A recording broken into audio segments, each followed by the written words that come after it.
Chapter 2. Arriving in Ronkainen. My familiars and I touched down on a grassy plain just a short distance away from Ronkainen. We made pretty good time, huh? I noted. Of course. That sort of distance is nothing for me and my wings, Gun proudly replied. We'd started the day off with a big breakfast, as always, then took an extended digestion break before setting out. Nevertheless, we'd covered the distance between the border forest and Ronkainen so quickly, we'd managed to arrive before noon. Hey, something's headed our way, Dora-chan called out. He was fluttering up in the air to take a look at the town and had been the first to notice a group of people who'd left through the front gate and were traveling in our direction. Oh, do they seek to challenge us? Fell said, already sounding like he was ready for a fight. Should Sway pew-pew them all? Sway asked. See, this is exactly why I always say you're a bad influence on it. It's talking as violently as the rest of you these days. Come on, Fell, stop acting so bloodthirsty. Those people are probably Ronkainen's town guard, that's all. You too, Sway. No hurting them. The people moving in our direction were all wearing armor of the same design, and were carrying spears. Considering how geared up they were, it seemed only reasonable to assume they were soldiers of some sort. That was a little confusing, though. I'd made sure to send a message through the Adventurers Guild to inform everyone I'd be traveling to Ronkainen, so why would they be sending the guard out to meet me? In any case, I knew that making sudden movements could turn the situation into a massive headache in the worst case, so I decided to just wait where I was until the soldiers arrived. Am I correct in assuming that you're Mukouda, the S-ranked adventurer? One of the soldiers asked when they finally arrived. Ah, yes. I replied. Then please follow me, the soldier said as he beckoned me toward town. For lack of any reason not to, I decided to do as he said and follow along. As we set out, the rest of the soldiers formed up in a circle around me and my familiars, matching our pace. What's going on here? One of the soldiers seemed to notice that I was glancing around restlessly. We've been instructed to escort you to the Adventurers Guild, he explained. To escort us? We'd be fine on our own, though, I said. Orders are orders, the soldier replied. I guess this came straight from the top, then. Fell, Gan, Dora-chan, and Sway all seemed pretty put off by our escort and grumbled constantly about it, but I managed to talk them into not acting up any more than that, thankfully. As we walked, I questioned the soldiers about a wide variety of matters. Apparently, they were the 4th Division of the town's standing force, and were in charge of watching over the North Gate, which I'd happened to land closest to. They wouldn't explain exactly what was going on, but I was able to put together a more or less complete picture from the bits and pieces they did tell me. In short, the Adventurers Guild had received my message about our imminent visit, and had passed the information along to the local military, who were in charge of keeping the town safe and who took the news with all the grace one might expect from a town guard thrust into their current predicament, which is to say, none. After all, they'd abruptly learned that a Fenrir and an ancient dragon would be rolling into town at any moment. The Fenrir on its own would have been possible for them to cope with. It was rare, but some adventuring tamers did tame large wolf-like monsters, and a few of those adventurers had paid Ronkainen visits in the past. The dragon, however, was unprecedented, and would without question throw the local populace into a state of panic. The higher-ups in the town's military had decided that if they couldn't stop us from paying them a visit, they could at least make sure that we were kept under a highly visible escort as we made our way through the streets. Then, once they'd handed us off to the Adventurers Guild, we would officially no longer be their responsibility. I had to admit that having an escort of armed guards surrounding us would probably help keep the locals from freaking out, even if it did make them more curious about us than ever in the process. But while I could understand the thought process behind it all, I personally didn't think the end result would be all that different from if I just put on my usual "it's fine, they're my familiars, everything's perfectly okay" routine and shouted my way to the guild, like always. Judging by the glimpses I got of Ronkainen through the gaps in the soldiers' formation, it didn't have the vaguely European vibe that Carolina and most of the other towns I'd visited in this world so far tended to lean toward. It was right on the border between Leon Hot and the nearby cluster of smaller nations, and I suspected that was why it had a somewhat eclectic feel to its design in a way that reminded me of some cities in Southeast Asia. I'd heard that it could be a pretty rough town, but at a glance, I actually thought it seemed like it'd be a fun place to look around, and decided to take a stroll and sightsee a little if I got the chance.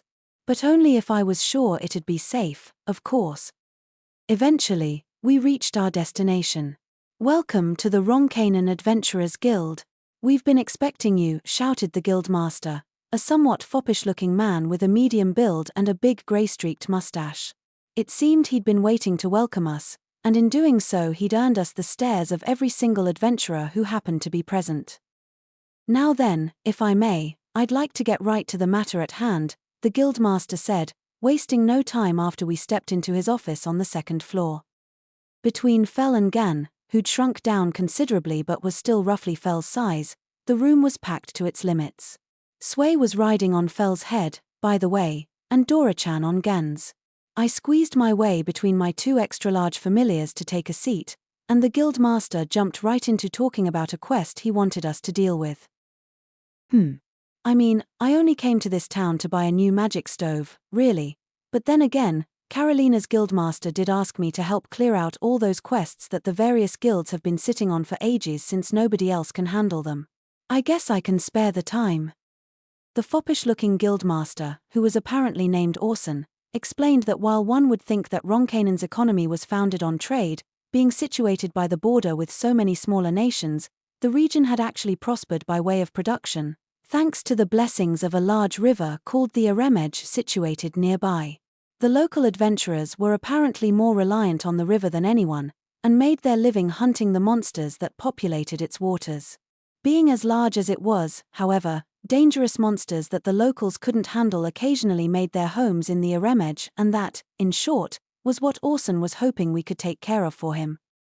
At this particular moment we have a kelpie, a black tyrant alligator, and a mad berserker crab all infesting the Aremej River, Orson explained. A kelpie? Aren't those aquatic horses that eat people, or something like that? Black tyrant alligators and mad berserker crabs were both a little easier for me to picture, on account of the normal animals in their names. The mad berserker crab issue is especially pressing, so I'm hoping that you might take that quest on as soon as you can, if you don't mind, Orson said with an apologetic glance. I know of these crabs, Fel said out loud. They are, as a rule, meek and passive. Did you do something to provoke it? Orson flinched, caught off guard by the fact that Fel had spoken to him so suddenly, but being a guild master, he wasn't the sort of man to lose his composure over such a thing and kept the conversation going without betraying too much surprise. Yes, I'm afraid a certain group of idiots with delusions of grandeur decided to try their luck against it, Orson said with a contemptuous scowl. I asked for the details, and Orson explained that a group of 4 young noblemen who'd registered as adventurers for a lark had hired a B-ranked adventurer and gone out to harass the mad berserker crab.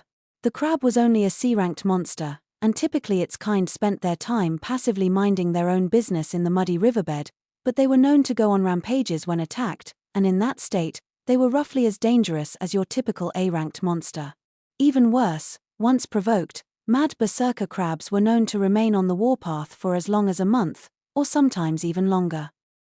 It's been 20 days since it started, and there's still been no sign of it cooling down, Orson said.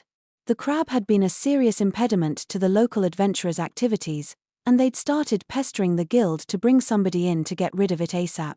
Unfortunately for them, the mad berserker crab in question was an especially large specimen and unambiguously fell into A-rank territory. But even if we put out a quest for our local A-rankers, none of them are around right now to take it. Talk about lousy timing. Then, just when the guildmaster was at his wit's end, I happened to make my way into town. Hence why it was now up to me to take care of the issue, I supposed. So, what do you think? I asked my familiars telepathically. I see little reason to refuse. Crabs of that kind are delicious, after all, Fel said. Oh, are they? In that case, I shan't object either, Gan agreed with a nod. Same here, Dora-chan added. Sway either, the slime piped up. The second tasty food entered the equation, everyone suddenly became perfectly enthusiastic about the excursion. "All right, then," I said. "We'll take on the quest and deal with your rampaging crab." A smile of relief spread across Orson's face, but a moment later he seemed to remember he wasn't quite finished. "What about the kelpie and black tyrant alligator, though?" he asked. "Oh, right. Forgot about those. Kelpies were B-ranked monsters, and there were parties in the area who could deal with one, but since the only material worth harvesting from them was their hide, everyone had decided that the effort wasn't worth the payout and refused to take the quest. That being said, kelpies were also prone to attack out of nowhere, and a fair number of casualties had already been reported, so it had become increasingly clear that someone would have to deal with it before long. Black tyrant alligators, meanwhile, were ferocious A-ranked monsters that were dangerous enough to border on S-rank territory. They were also huge, though, which made them easy to spot from a distance and run away from, as long as you weren't dumb enough to let them get too close. Thanks to that, the one in this area hadn't done much damage yet, and the guild had decided that the kelpies and mad berserker crab were the more pressing problems. A monster near the top of the A-rank echelons was a target that only a very high-ranked party of adventurers could take on, in any case, and the task had been pushed farther and farther down the road as a result. That meant that if we didn't deal with it, the quest would probably just keep getting postponed, and Orson was very hopeful we'd take it on. "What do you guys think? Feel like fighting a kelpie and a black tyrant alligator?" I asked. "A horse of the sea, is it? You'd hardly believe how bad those creatures taste," Gunn said with a grimace. Orson must have been put on guard by Fell speaking earlier, since he didn't even flinch this time. "Indeed, they are far from edible. The thick hide of black alligators, however, conceals an abundance of delectable flesh beneath," said Fell. "True, true. Those are altogether decent," Gunn agreed as he closed his eyes, presumably reminiscing about how black tyrant alligators tasted.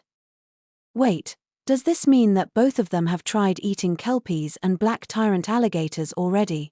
Is there anything they haven't eaten? They sure are making the most of those extra long lifespans." "Oh, are they? If both of you think it's good stuff, then there's gotta be something to say for it. I'm getting interested," Dora-chan said. "Sway wants to try eating one too," Sway added.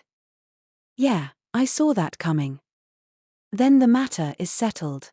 We shall hunt your black alligator and your sea-bound horse. No objections from me. I'm down for it too. Sway too." Fell and Gan had spoken out loud, so there was no need for me to relay the message to Orson this time. He breathed a sigh of relief at the news, and flashed me a grin. I was planning on paying a visit to the local merchants' guild, like I usually did whenever I reached a new town, and asked Orson where it was located. He explained that it was quite close, just 5 buildings away, in fact, and offered to escort me there. "I'm sure the process will be much quicker with me around," he noted, then explained that since there was a fairly substantial amount of trade that passed through the city, on top of the river-related industries, the Merchants Guild was perpetually bustling, and in the worst case I could end up waiting around for hours on end before anyone decided to see me. Having the guild master of the Adventurers Guild with me, however, would make them much more likely to let me jump the queue. Orson explained that he truly didn't mind helping me out like this. I was dealing with his most troublesome quests, after all.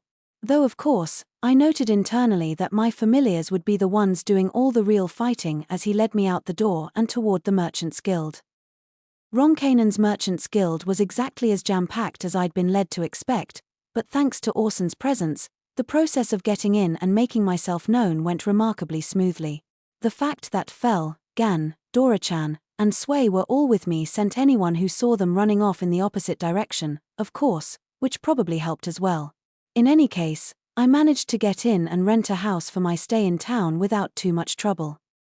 I didn't know if it was because Orson was there, or if the Merchants Guild associate had just decided to pull out all the stops for me, but one way or another I ended up with a very nice house to stay in. It had been built for a wealthy merchant, supposedly, and featured an astonishing 17 bedrooms. It was also located in a relatively friendly district of town, and was fairly close to the Adventurers Guild as well. The only downside was that its yard was a bit smaller than my familiars were used to, but it still earned my approval in spite of that deficiency, especially since none of the other houses available to me had a larger one, so there weren't any better options on the table. And, I mean, even if it wasn't quite as big as the yards of the last couple places we'd rented recently, it was still wide enough to fit an entire soccer pitch, so from my perspective it was more than sufficient. Considering the sheer scale of the house, it was no surprise that it came with a proportionally enormous price tag. Staying there for 1 week would cost me a whopping 117 gold coins. It was steep, sure, but I had a few quests to take care of, and my most important mission of all, buying a new magic stove, so I decided to suck it up and rent the place for the full week. The representative I was speaking to offered me a discount for renting the place on the spot and lowered the price to 115 gold, but when I tried to pay, Orson stepped in, said that the Adventurers Guild would foot the bill, and proceeded to haggle the price down another 5 gold coins. If you're going to haggle for me, then the least I could do is actually pay the bill in the end. I was also a little worried that if the guild was paying for my stay in town, they'd feel empowered to shovel even more high-ranking quests onto my plate. I was willing to deal with the 3 they'd already given me, but I wasn't going to forget that my new magic stove was my highest priority. With that, our lodgings in Ronkainen were secured and our first day in town wound to a close. Come on, guys, do we really have to go now? We only just got here yesterday. Couldn't we take just 1 day to rest first? I moaned. I had started the day by pulling out some ginger-fried dungeon pork bowls that I'd made back at home for breakfast, then poured everyone some soda for dessert. That was when my familiars started insisting that we should go out and take care of the quests that the Adventurers Guild had given us right away. I have no need for rest, Fel said. A day spent idle would be a day spent in boredom. Moreover, it has been some time since I've tasted the likes of our quarry, and I wish to eat it soon. Agreed, Gun said with a nod. You called it a mad berserker crab, I believe? I've never eaten a monster like that before, and can hardly wait to try it. I know, right? When you hear about a dish like that, you just gotta go try it right away, Dora-chan said. Sway's excited too. Sway squealed. I let out an internal sigh. Of course that would be their reasoning. When all was said and done, my familiars were driven by their appetites above all else. I couldn't fault their consistency, at least, and slumped my head in resignation as I watched them chatter away about our upcoming crab hunt. Man, I thought I'd get at least 1 day to take it easy. Just look at how excited they are. I pretty much have to go now. I don't have any other choice. Stop dawdling. Let us be off, Fel urged. Okay, I'll get ready now, I sighed. Oh, but just so you know, we'll have to stop by the guild on our way out of town. Why? To ask where the mad berserker crab is, obviously. There is no need. I can sense the creature's presence. Yes, indeed. We have no reason to go to the trouble, my liege, Gun agreed. Oh, yes, I almost forgot that the elder ones are playing on extra easy mode. Silly me. Man, I can't wait to get a bite of that thing. Sway's so excited. Looks like those 2 are really taking it easy too, huh? Are you not ready yet? Let us be off, my liege. Ag, stop rushing me, please. Okay, just 1 second. And so we set out for the Aremej River right after breakfast to hunt down a mad berserker crab. I sense it. Over there. Fel barked telepathically. I'd been clinging to his back, and sat up just enough to give myself a view of what was ahead of us. I was greeted with the sight of a vast expanse of water.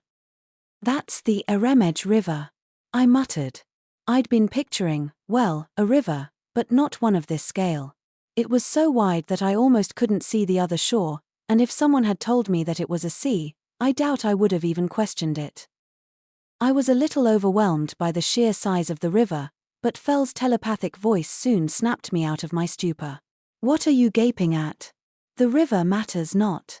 Our prey is over there, he said, gesturing with his snout. I turned to look, and, that's weird. My vision must be acting up because I had my eyes clamped shut for so long. I rubbed my eyes, and took another look at what was before us. Hum. Is my depth perception completely shot, or something? Because it sure looks like there's a crab the size of a semi-truck hanging out by the river bank. It was outrageously, preposterously huge, and the snap of its massive pincers clamping shut was so loud, it practically shook the surrounding landscape. Okay, seriously, that's too big to be real, isn't it? I said in a daze. It was a monster, sure, but that just wasn't a good enough justification for a crab to be that huge. Indeed, it is larger than the one I ate previously. This will be a substantial meal, Fel said. A monster of that size is sure to fill even my stomach, Gun added. You said it.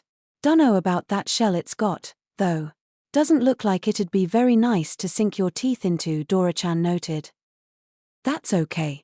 Even if it's hard, Sway'll eat it as long as it's tasty, Sway declared.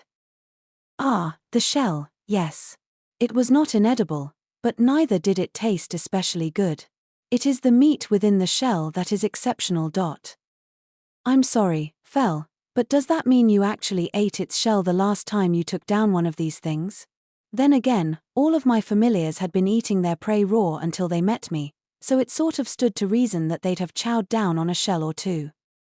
Just for the record, you're not supposed to eat crab shells. Only the meat inside them is edible, I said.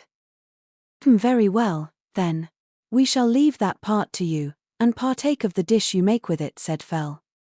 I know, I sighed. Grahaha. Now that's something to look forward to, Gun exclaimed. Right. Let's hurry up and take it down, Dora-chan agreed. Sway'll pew-pew it right away. What, Sway? I yelped as the slime leapt ahead of the rest of us, bouncing at a rapid pace toward the mad berserker crab on its own. Guys. Yeah, I see it too. Dang it, Sway, not fair. No running off on your own, Dora-chan shouted as he flew after Sway. Oh. I see Sway and Dora both have energy to spare, Gun commented. Fel let out a sigh. Truly, traveling with the likes of them is a trial. Hey. Fel, Gun, what are you doing? Go save Sway already, I shouted as I jumped off Fel's back and tried to physically push them into action. You know full well of Sway's strength, Fel said with a roll of his eyes. Indeed, my liege, Gun added. Sway is perfectly formidable on its own. I know that, yeah, but it's also still just a kid. Now get out there, I snapped, pushing even harder than before. If you insist, Fel sighed as he plodded off to help Sway. You'd do well to try and worry less, my liege, Gun said, matching Fel's pace. I stayed at a distance, myself, though I could still hear their voices as the fight began.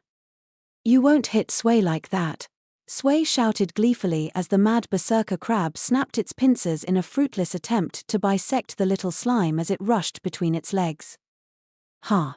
I can dodge slow-ass attacks like these too, no problem, Dora-chan said as the crab turned its attention to him, doing its best to pluck him out of the air. Here goes, Sway said.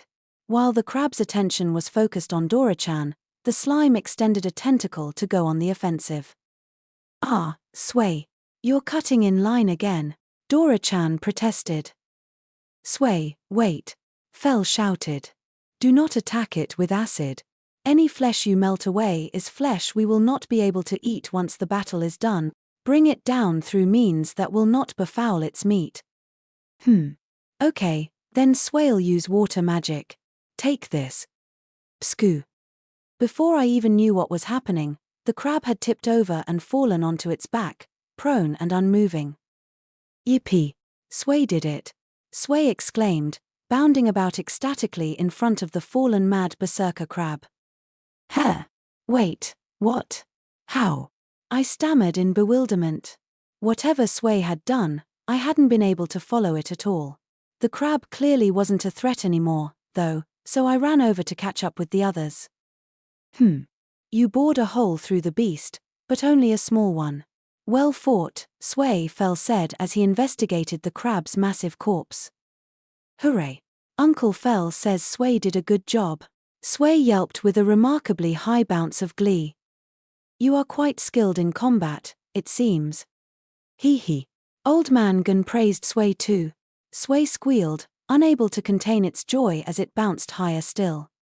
Dora-chan, meanwhile, was sulking. Sheesh, take all the fun for yourself, why don't you? That wasn't fair, Sway. Was too. Sway got there first. Well, I'm taking down the next monster. Oh, but Sway wants to beat the next one too. Too bad, 'cause it's mine. I tease Sway's. Sway and Dora-chan were both leaning toward each other, their faces almost colliding. Okay, guys, that's enough, I said as I stepped in to pull them apart. Man, though, that thing's huge, I added as I looked up at the expired mad berserker crab. It sure wasn't every day I got to inspect a crab the size of a semi. How'd you beat it, Sway? Well, Uncle Fell said Sway couldn't melt it, so Sway used water magic to beat it instead. Water magic? I parroted. Yeah. Sway took water and sued it into the big crabby. It spewed water at it. What, like some sort of ultra-high pressure water gun? But wait. I gave the crab's shell a couple knocks.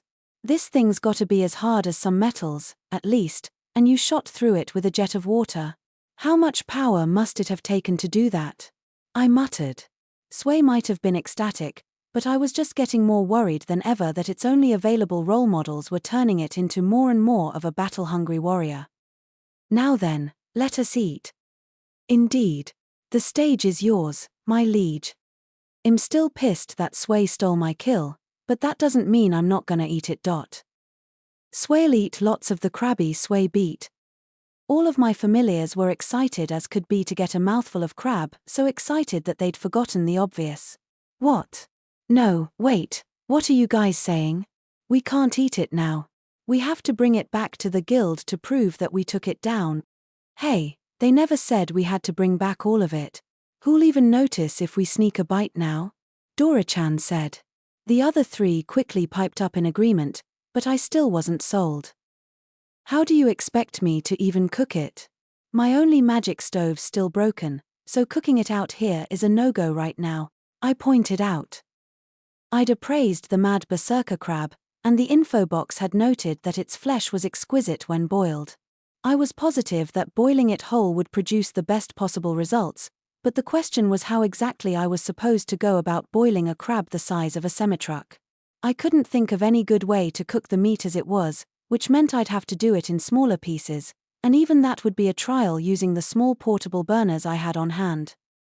See what I mean? Let's head back to the guild and have them take a look at it first. Then we can take our time cooking it up.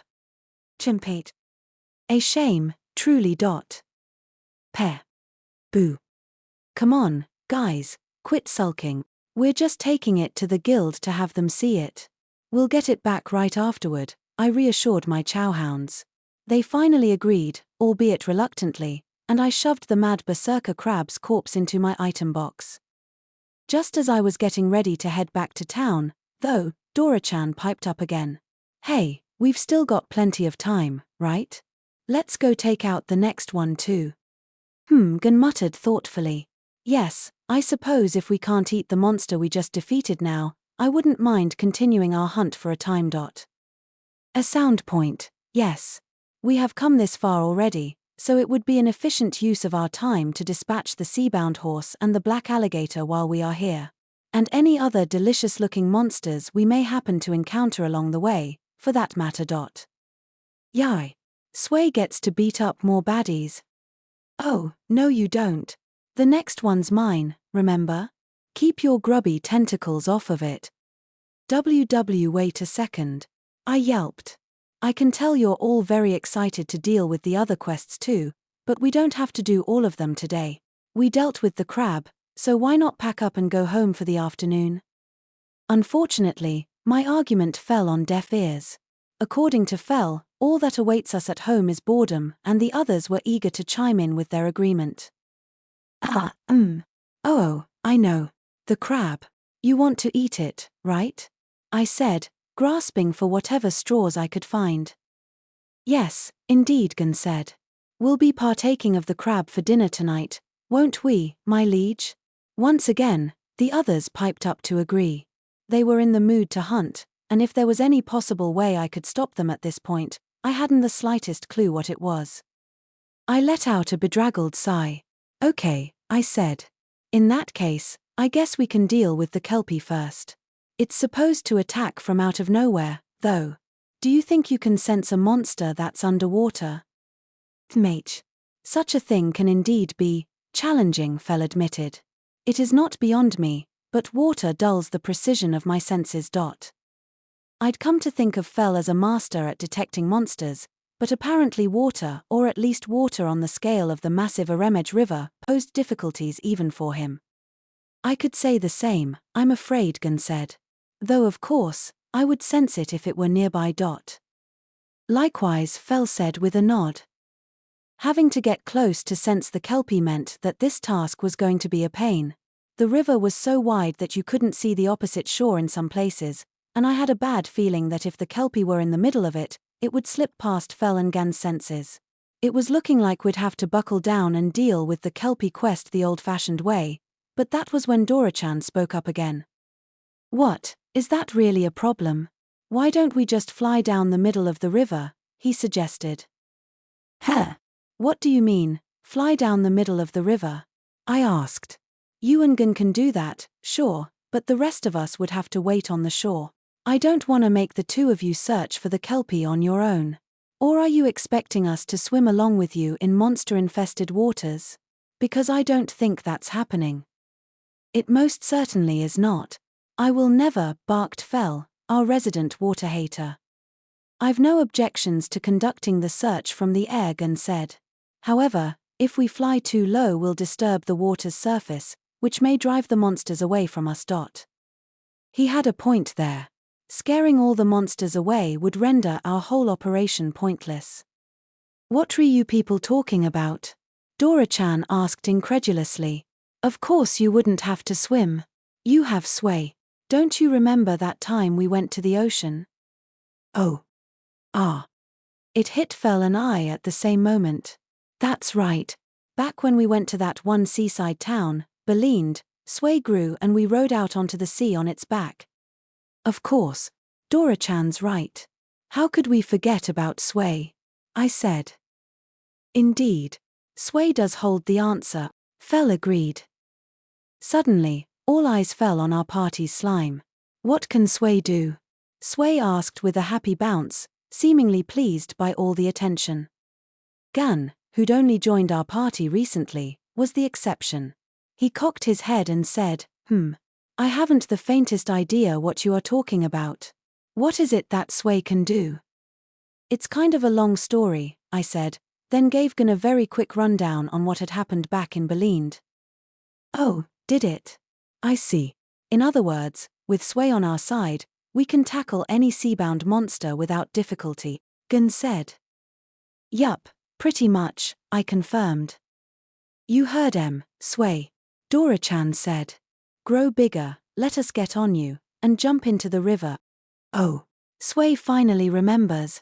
You mean like when Sway got big so you could ride Sway in the salty water? Sway exclaimed.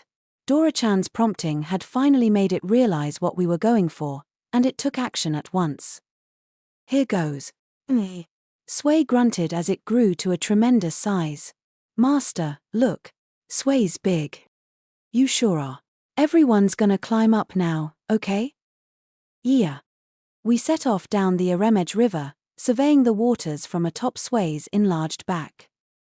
Ah, a fishy. Hiya. Sway shouted, then sent a tentacle piercing through a large fish that was swimming nearby. Master, look. Sway caught another one. Nice job. Just pass it over here. Whoa, that's another heavy one, I said as I heaved the fish, which looked to be about 1.3 meters long or so, into my item box. The fish had whiskers like a catfish, its scales were rugged and armor-like, and it was apparently called an Aremej megalodoras. They were supposed to be one of the most popular species of fish to catch in the river, even though they were technically monsters, and appraising it informed me that it had light-colored flesh with a simple but appealing flavor profile. I figured I'd saute or fry it for my familiars at some point. Thanks to Sway catching pretty much every fish it saw as it navigated the river, I had already amassed a stock of roughly 30 Aremege megalodoraces in my item box, along with around 20 Aremege Saratogas, which looked like arowanas and were also quite popular. People dried them out to preserve them, it seemed. All the fish in the world, however, couldn't make up for one simple fact. No sign of the kelpie, huh? I sighed. No kelpies at all, Sway said. You got that right, Dora-chan added. Hey, Fel, you picking up anything? I have not sensed any trace of it. Have you fared better, Gan? I'm afraid not. I haven't sensed so much as a single trace. Guess we'd better keep heading down the river, then? I suggested. Indeed, Fel said. We have no choice but to keep moving along until we unveil our quarry. Sway let itself be carried along by the river's gentle flow, drifting with us on its back, until finally. Chem. What is it, Fel? I have found it. And I as well. It is here, no mistaking it, Gan added. It seemed their senses had finally picked up on our target. There, it lurks near the left bank. Move us in that direction, Sway. Okay. Sway replied, then started navigating us to the left. I muttered as I peered out toward the bank. Wait, are there people on the riverbank over there? Adventurers, maybe? A group of 5 individuals was standing on the bank.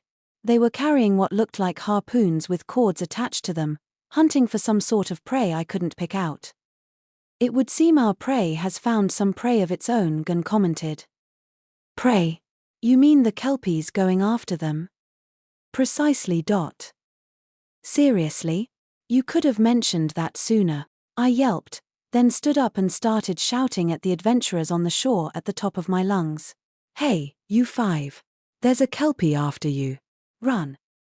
My voice seemed to reach them, judging from how they immediately looked out across the river at us in confusion, but at that exact moment, the kelpie emerged from the water with a splash, directly in front of their group. It let out a monstrous, triumphant whinny as it bore down on its prey. 4 of them managed to get clear of the river in time, but the 5th, a woman, had stumbled as she fled and was now trembling in terror on her backside, left behind as the kelpie loomed closer and closer. Oh, crap. We've gotta help her, I shouted. Just as I was starting to panic, a tiny silhouette shot past me like a bullet, faster than the eye could see. This one's mine, Dora-chan's voice rang out in my mind.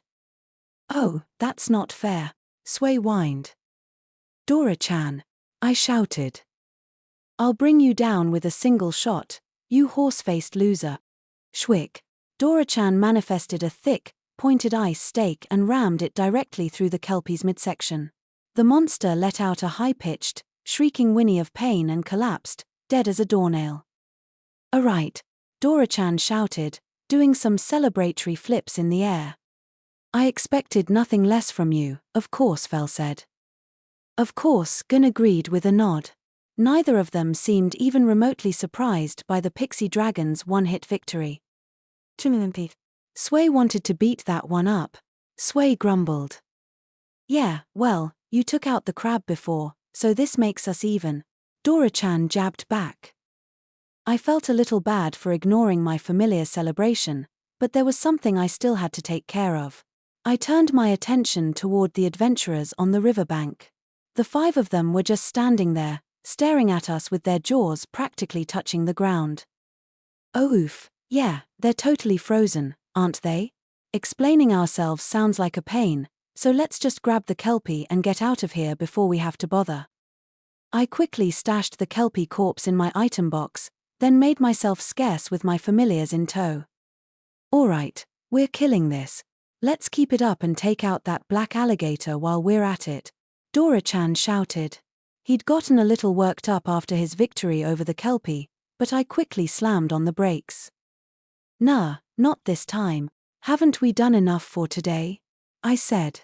The mad berserker crab was the only urgent quest, and the kelpie was about to kill someone, so that was important too, but we already dealt with those.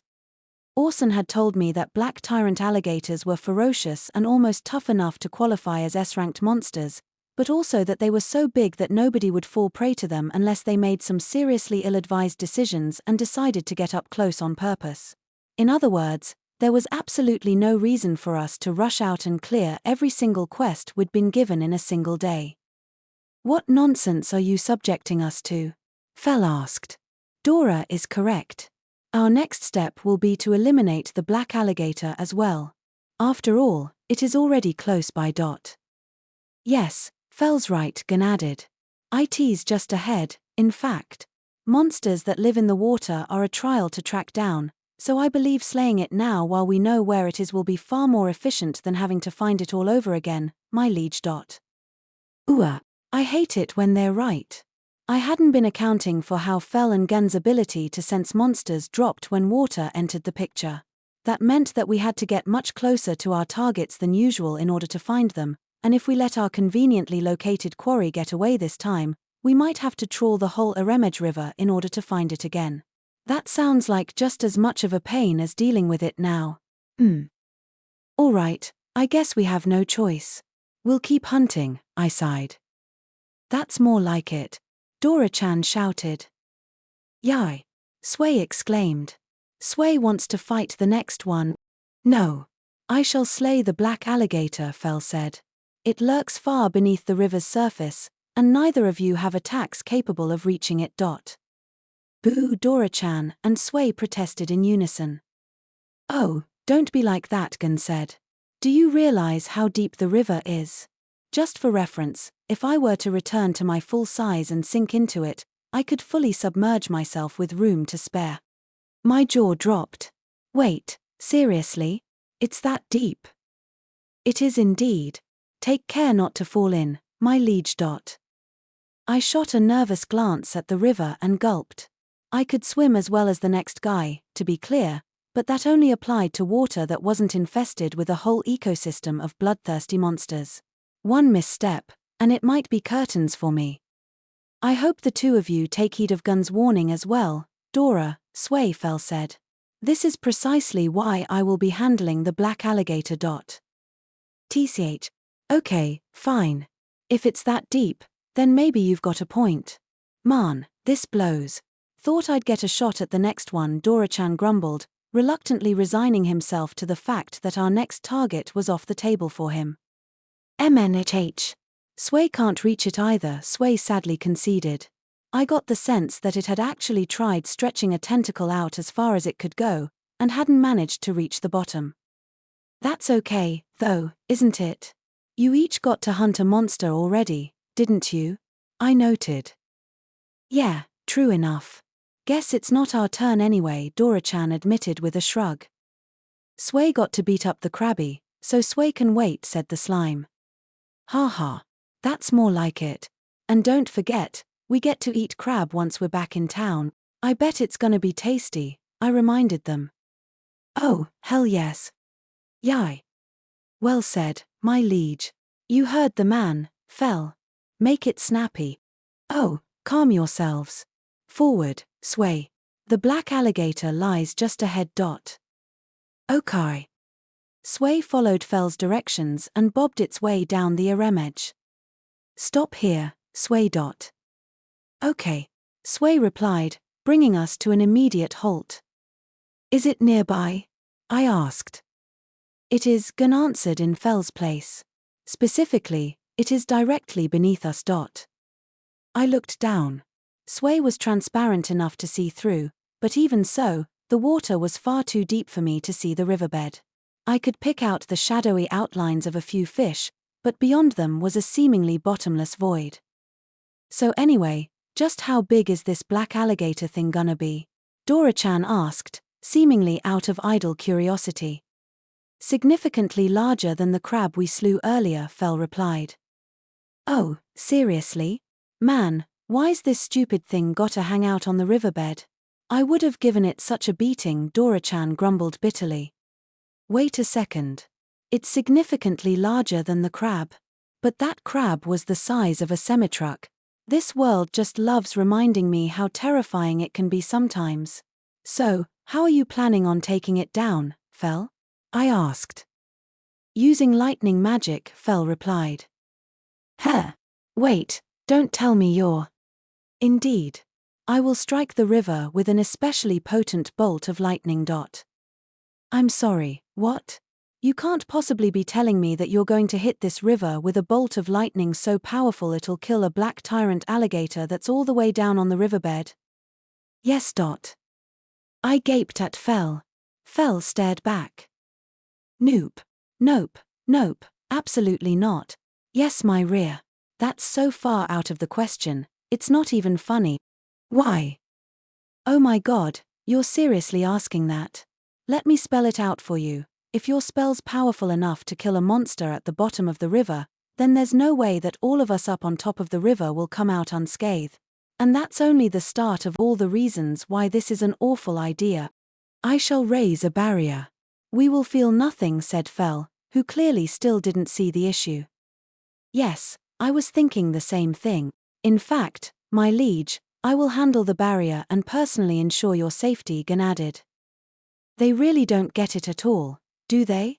Okay, sure, we might be fine, but there's still a whole list of other huge problems, I wailed. What problems would those be, my liege? Yes, quite. What issue do you take with my methods?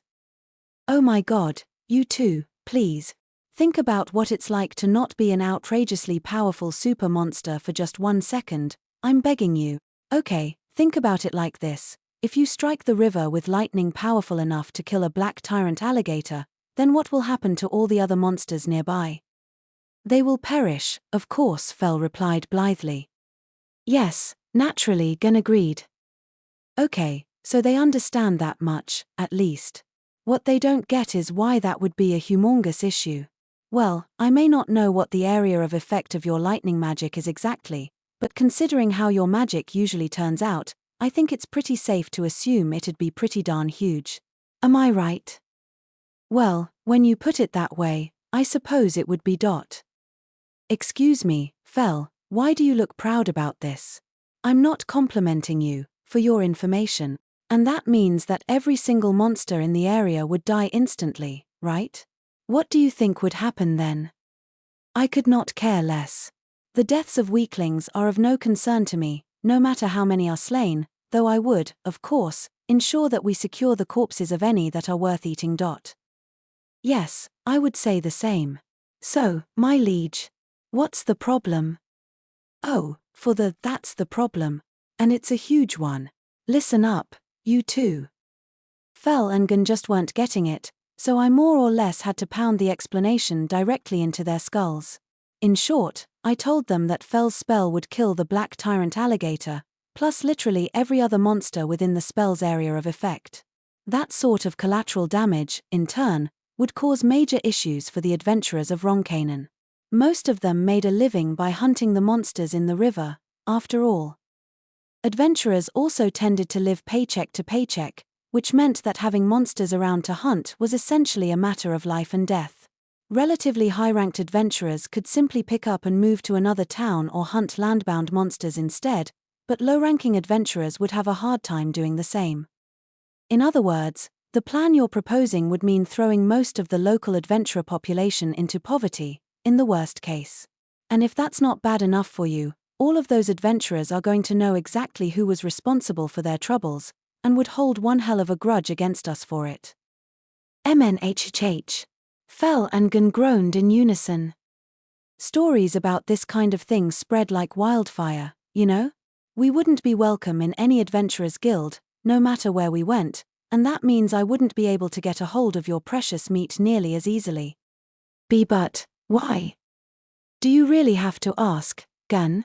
It's obvious, I can butcher small animals with a little effort, but the big ones are totally beyond my ability to handle on my own.